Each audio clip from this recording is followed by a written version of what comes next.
계십니까?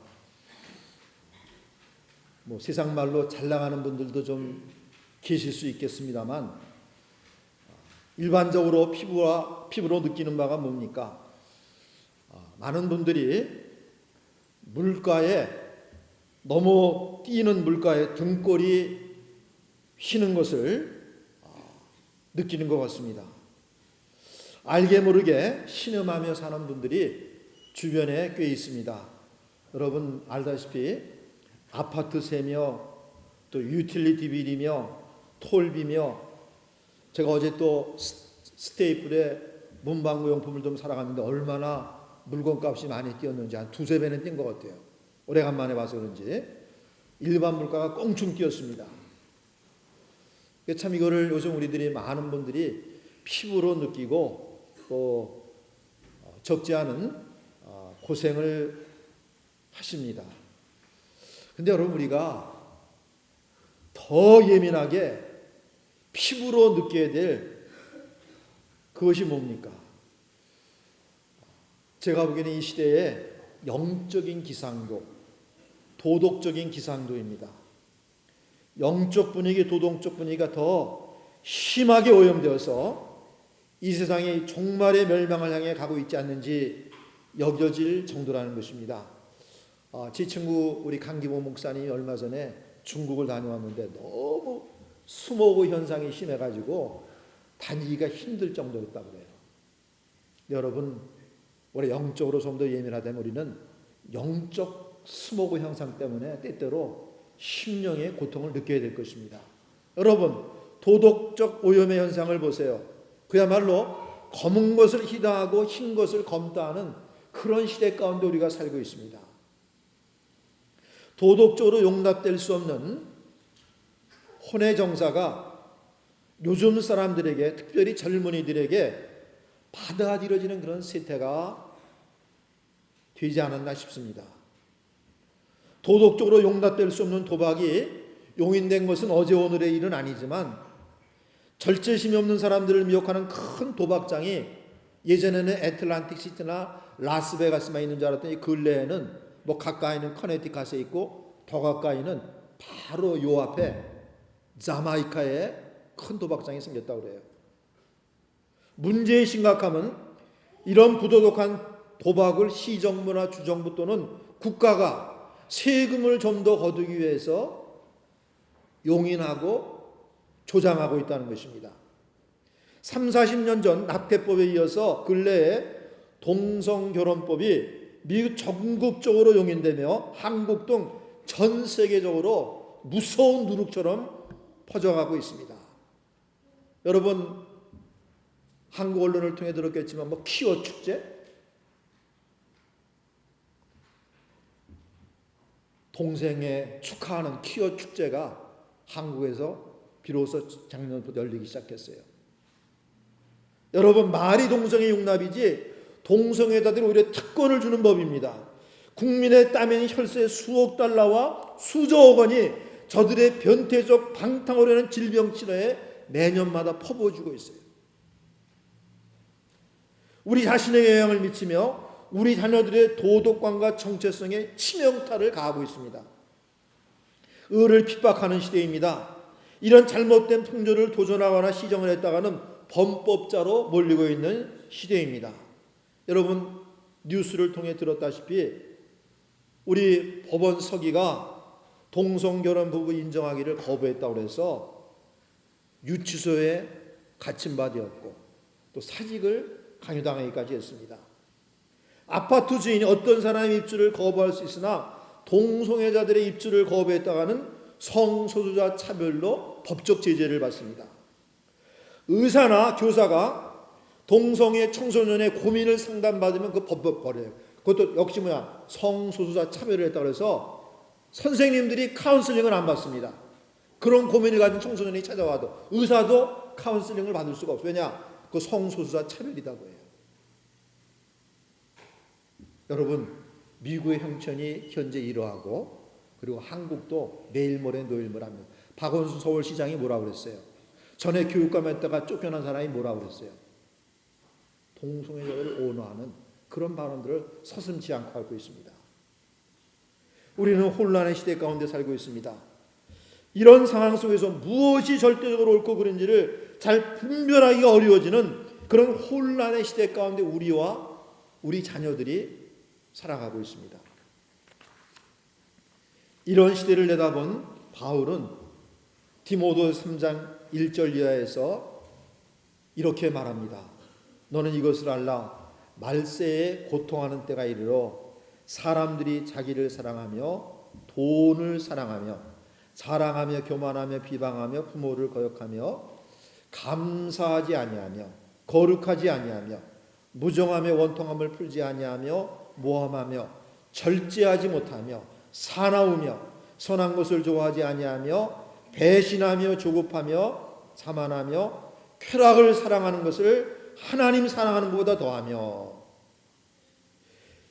이러한 시대의 영향을 받아서 겉으로는 종교인의 모습을 갖고 있으나 실상은 세속의 사랑과 다를 바가 없이 정욕 가운데 행하고 성경의 진리를 거부하는 자들이 있게 되리라는 것입니다. 어디에? 교회 안에서. 이런 자들을 조심하여 피하라고 교대치 말고 돌아서야 한다고 사도 바울은 이같이 권면합니다. 경건의 모양은 있으나 경건의 능력은 부인하니 이 같은 자들에게서 내가 돌아서거라. 바울 사도는 그의 신앙의 아들인 디모데가 이런 시대 가운데 어떻게 살아가야 될 것을 두 가지로 권면합니다. 그 하나는 사실 나 바울 사도를 본받아라는 것입니다. 그것이 바로 디모데후서 3장 10절로 12절 말씀입니다. 다른 하나는 성경의 진리를 숙지하고 확신하며 그 성경의 진리 가운데 거야만 됨을 명령하고 있습니다. 이 시간에는 디모데에게 주는 두 번째 권면을 살피면서 하나님이 주시는 은혜를 나누기를 원합니다. 사랑하는 여러분, 우리는 사실은 심각한 시대적 상황 가운데 우리가 살아가고 있습니다. 요즘 중국의 스모그 현상이 너무 심각하니까 많은 사람들이, 돈 많은 사람들이 지금 그 나라를 탈출해서 호주로 미국으로 이민을 가고 있다. 그 스모그 현상이 너무 심각하기 때문에 우리는 오늘날 우리가 살고 있는 이 시대가 예수님이 말씀하신 바처럼 음란하고 폐역한 세대입니다. 바울이 묘사한 그대로입니다. 정신 바짝 차리고 살지 아니하면 세상 죄악의 홍수에 떠내려가고 말아요. 자기도 모르게 떠내려갑니다. 창세기 19장에 나오는 롯의 가정처럼 되지 말란 법이 없습니다. 정신 차리고 어떻게 살아야 됩니까? 오늘 바울이 권면합니다. 성경의 진리를 숙지하고 그 성경의 진리를 확신하며 그 성경의 진리를 쫓아 살라고 권면하고 있습니다. 성경은 우리의 삶의 절대적 표준이요 참되고 영원한 유익을 우리에게 주기 때문입니다. 성경을 맛본 사람들은 이렇게 간증해 왔습니다. 14세 때 점원으로 출발해 31세가 되던 1869년에 미국에서 가장 큰 백화점을 세운 기업인이 있었습니다. 우리 백화점의 왕이요 미국의 최신부 장관이었던 존 와나메이커입니다. 그는 말년에 이런 고백을 했습니다. 제 재산은 건물과 땅만 해도 대략 200억 달러가 됩니다. 이 가운데 가장 가치 있고 소중한 것은 11살 시골 소년일 때 $2 75센트를 주고 산 빨간 가죽의 성경입니다. 당시 돈이 없어 할부로 구입했는데 이 성경이 가장 귀한 재산이 되었습니다. 왜냐하면 이 성경이 오늘의 저를 만들었기 때문입니다. 그와 같은 간증을 했어요. 미국의 16대 링컨 대통령은 말하기를 나는 성서를 하나님께서 인간에게 주신 가장 큰 선물이라고 믿는다. 구세주의 모든 선한 것은 이 책을 통하여 우리에게 전달된다. 조지 워싱턴 대통령은 성경과 하나님이 없이 세계를 바르게 정치하는 것은 불가능하다라고 말했습니다. 여러분, 참으로 성령의 유익에 버금갈 만한 것은 아무것도 없습니다. 그러면 과연 성경은 무엇이기에, 성경이 무엇이기에 그와 같은 엄청난 유익을 우리에게 가져다 주고 있습니까? 첫째, 성경은 하나님의 말씀입니다. 오늘 이렇게 말하고 있습니다. 오늘 16절에 보면 모든 성경은 하나님의 감동으로 된 것으로 교훈과 책망과 바르게 함과 의로 교육에 유익하다. 모든 성경이 하나님의 감동으로 된 책이라는 것입니다.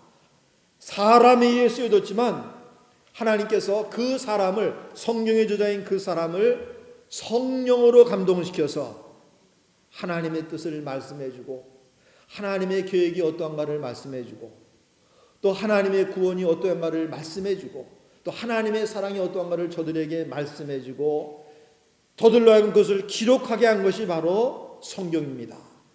그러므로 성경은 하나님의 말씀이기에 절대로 오류와 잘못이 없습니다. 절대적인 진리입니다.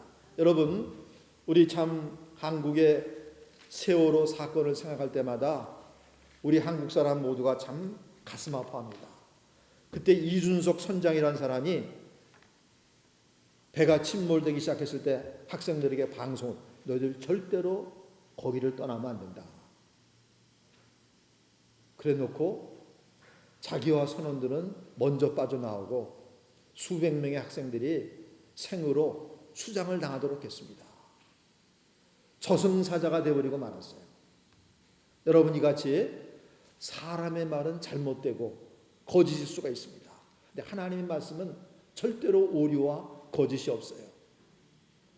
자, 성경이 오류가 없는 절대로 옳은 하나님의 말씀인 증거가 무엇입니까? 첫째는 성경에 기록된 모든 교훈은 그대로 맞는 것이 실증됐어요. 성경은 내 왼수를 갚으라고 말하지 않고 사랑으로 원수를 이기라고 권면하고 있습니다. 우리는 그런 예를 성경에서 얼마든지 볼 수가 있습니다. 우리가 잘 아는 바대로 요셉은, 우리가 잘 아는 바대로 짐 엘리엇이라는 선교사님이 이제 에콰도르 선교를 갔어요. 근데 선교를 시작하기 위해서 장글에 진입하면서 그곳의 원주민들한테 살해를 당했습니다.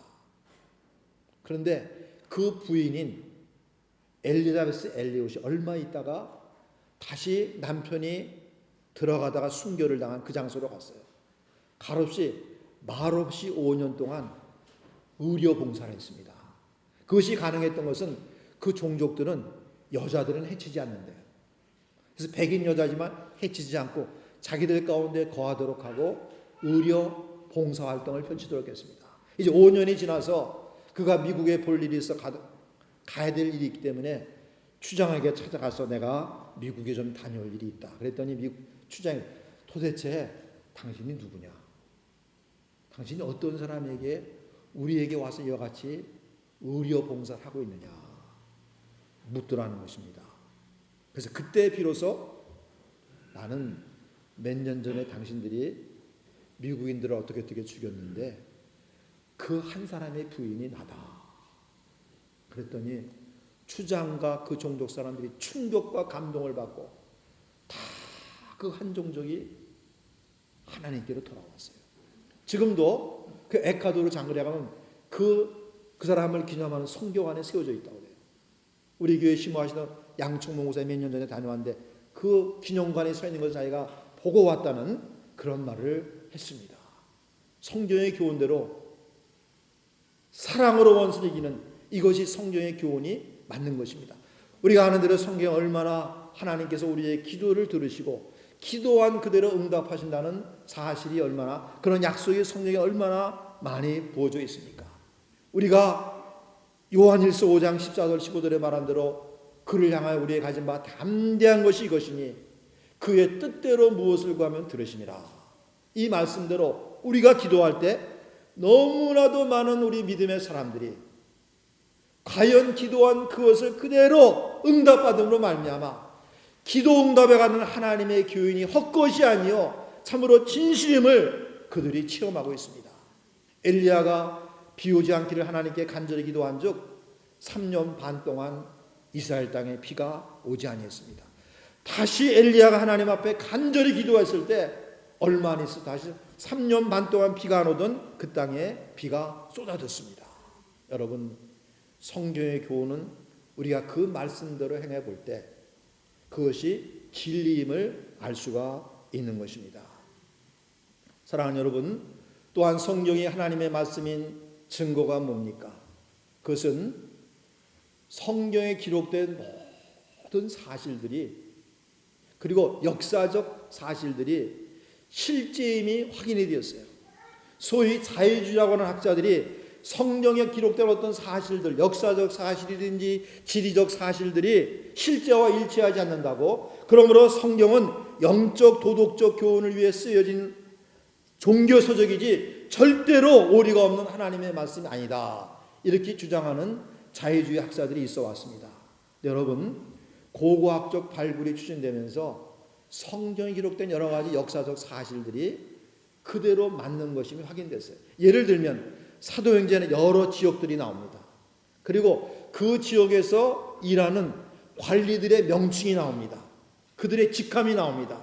근데 고고학적 발굴은 사도행전에 나오는 그 지역과, 그리고 그 당시에 그러한 로마의 관리의 직분이 있었음이 증명이 됐어요.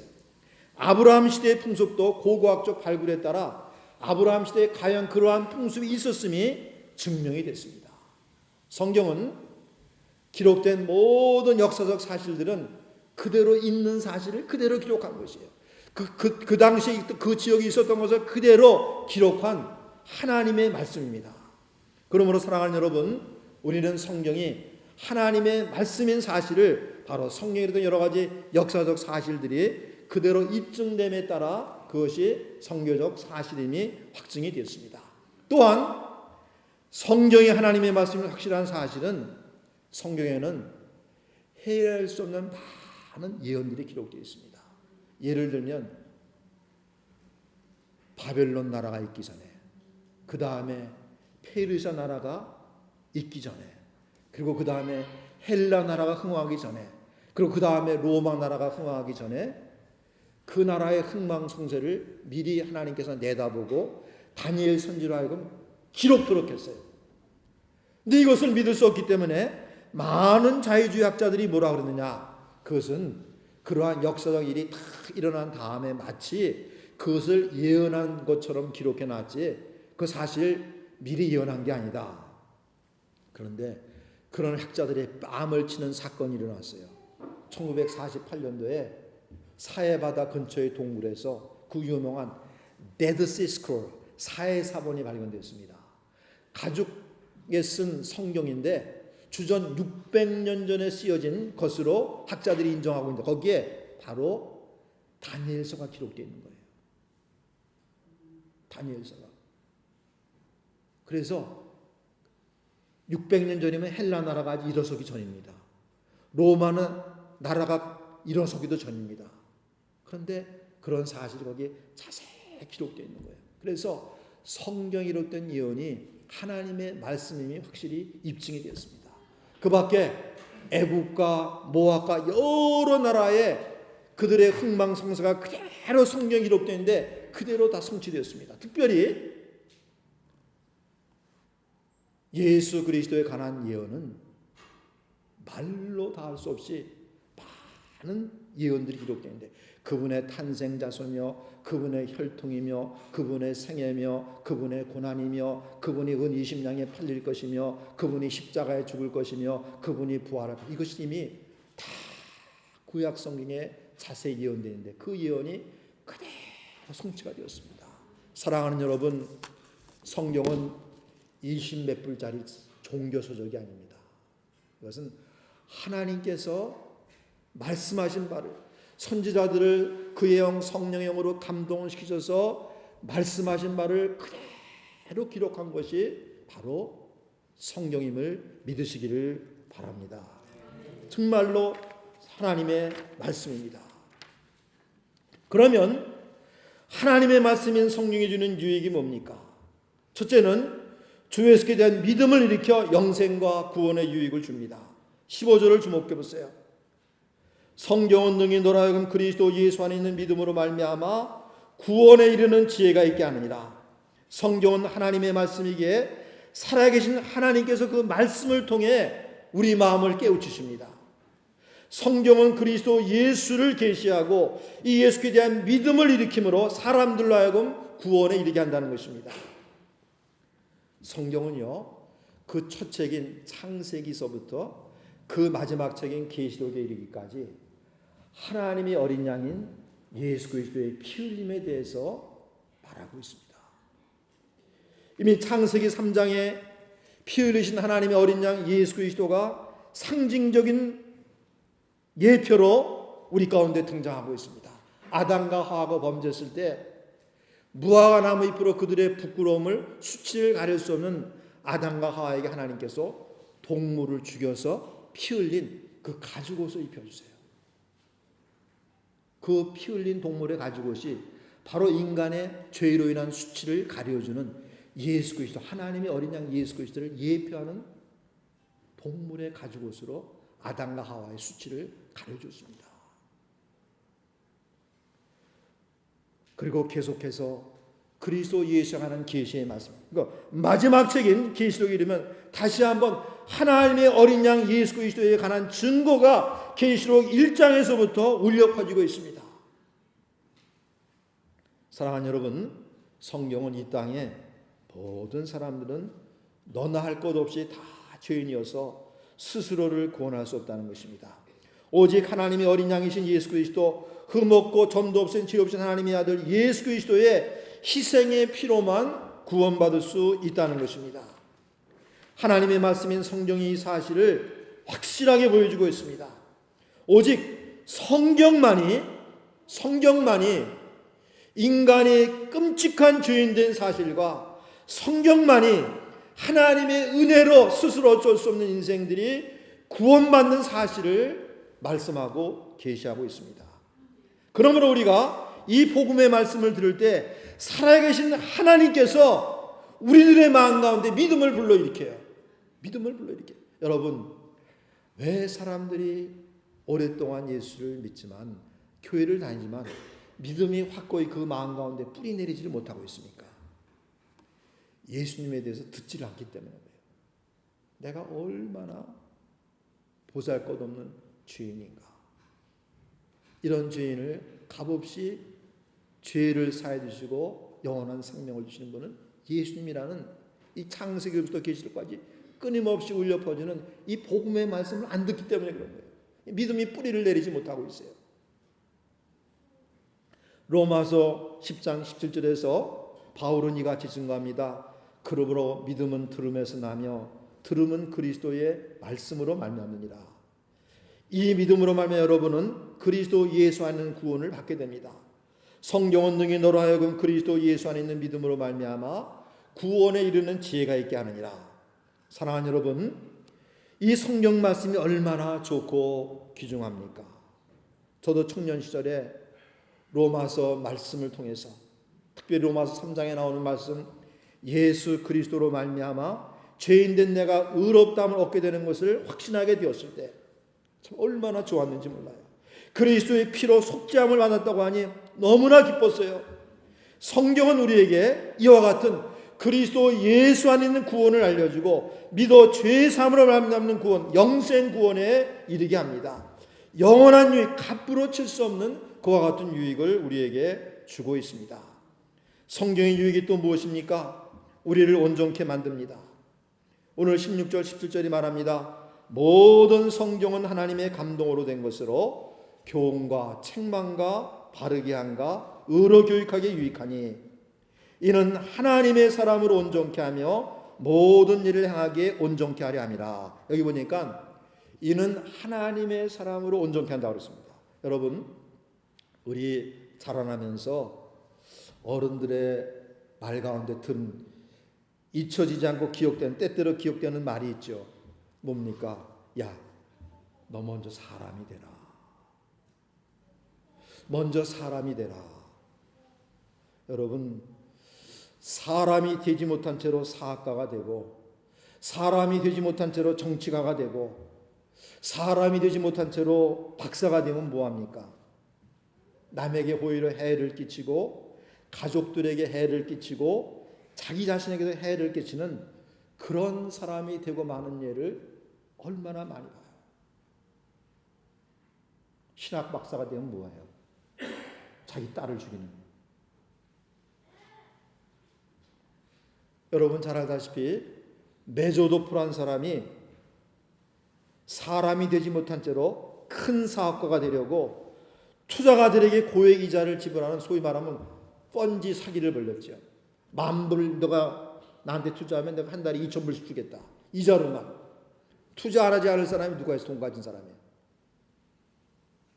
근데 그것이 사기 행각임이 밝혀지고 그를 감옥으로 가게 했습니다. 거기서 끝나지 않아요. 그 아들 중 하나가 너무 수치감과 굴욕감을 느껴서 너무 아버지에 대한 실망감 때문에 여러분 아시겠지만 자살을 하고 말았어요. 며칠 전 미국 신문을 보니까 뭐 그 자라나면서 그 아들을 뺨을 때린 적도 있다. 너 그랬냐 뭐 그런 참 신문 기사도 난 것을 제가 봤습니다. 먼저 사람이 되라. 성경적으로 말을 한다면 의로운 사람, 정직한 사람, 온전한 사람이 되라는 것입니다.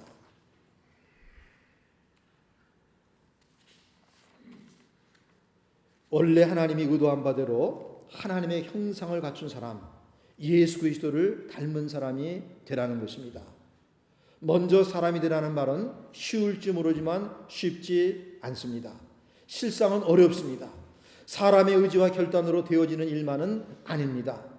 온전케 되고자 힘쓰는데 오히려 절망감을 느끼며 나는 안 되라고 말하며 자포자기하는 경향도 있습니다. 그런데 여러분, 성경은 합니다. 성경이 그 일에 유용하다고 말합니다.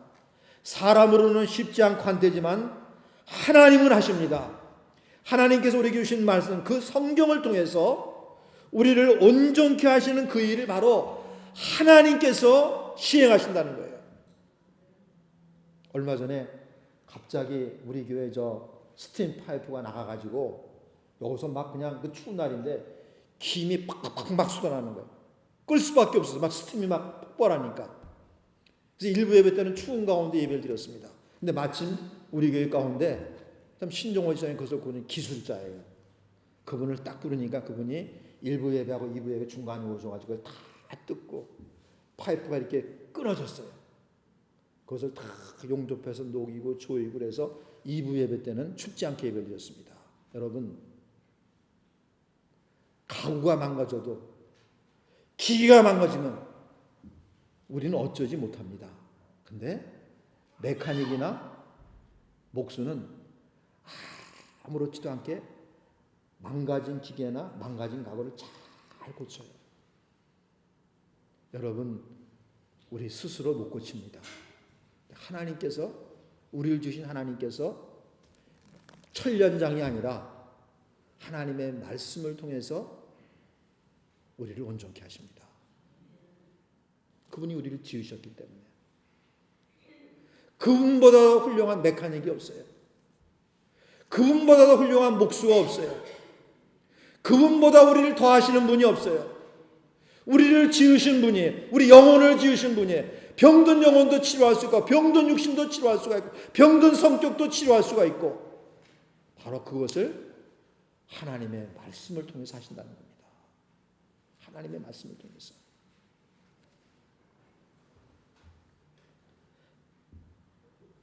그 말씀으로 우리 마음에서 일하시기 때문입니다. 성령으로 일하시기 때문입니다. 그러면 하나님은 그 말씀이 우리 안에서 어떤 작용을 하도록 하십니까? 16절 하반절에 보여줍니다. 교훈과 책망과 함과 바르게 함과 의로 교육하게 유익하니. 첫째는 하나님께서 그의 말씀을 통해서 교훈을 주십니다.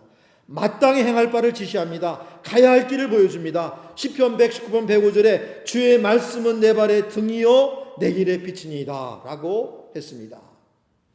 하나님은 성경을 통해 우리의 잘못을 지적하며 책망을 받게 하십니다.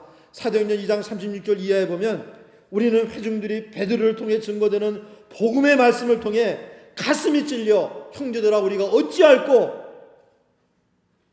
책망받고 회개하는 모습을 보게 됩니다. 아무도 그들의 마음을 찌를 수가 없고 책망할 수가 없었지만 하나님께서 베드로의 말씀을 통해서 저들을 행하라. 그리하면 내 길이 평탄하게 될 것이며 내가 형통하리라. 힘주어 말씀하십니다. 여러분, 학식이 많은 박사라고 형통한 것이 아닙니다.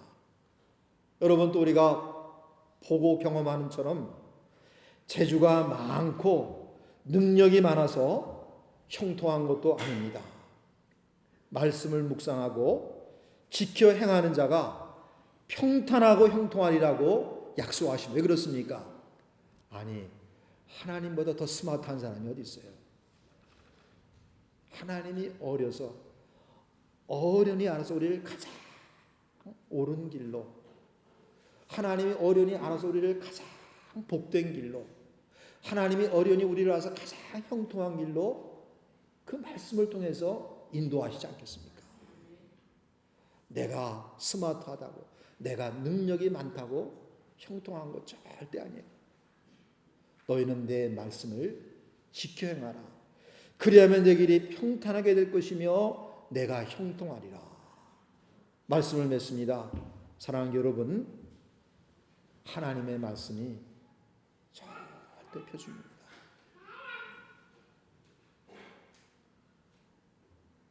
아무리 대통령이 옳다고 그러고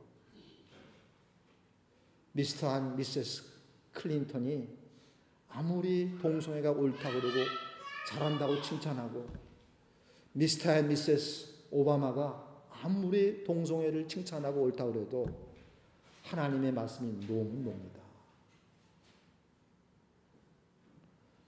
하나님의 말씀이 그렇게 행하는 삶에는 저주가 임한다 그러면 거기에는 저주가 임합니다. 이렇게 하면 옳다고 그러면 세상 사람들이 아무리 그러다 그래도 하나님이 옳다 하면 옳은 겁니다. 이 성경이 표준입니다. 너무나도 많은 교우들이 세속의 영향을 받아가지고 흔들리는 모습을 나타낼 때가 너무 많아요. 하나님이 성경에서 옳다 하면 옳은 것이고 하나님이 성경 말씀을 통해서 아니다 그러면 아닌 거예요. 대부분이 옳다고 판정을 내려도 하나님의 말씀이 아니라면 아닌 겁니다. 동조하지 마세요. 동조하지 마세요. 요즘 우리는 동조하지 않으면 핍박받는 시대 가운데 살고 있습니다. 그래도 하나님의 말씀이 아니라고 그러기 때문에 아닌 거예요. 혼의 정사는 하나님이 아니라 그러면 아닌 거예요. 합리화시킬 필요가 없어요. 아니라 그러면 아닌 겁니다. 그렇게 사는 자가 복됩니다. 기도하시겠습니다.